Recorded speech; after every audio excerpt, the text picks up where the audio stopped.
أتى قوما إذا جلسوا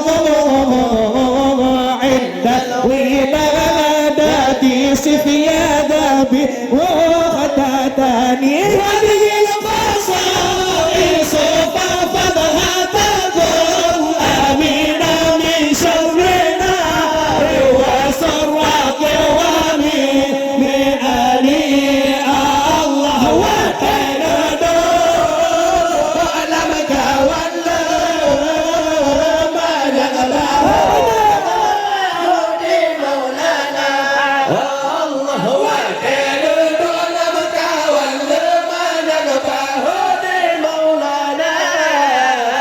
يروي لا دهت المريد كالخ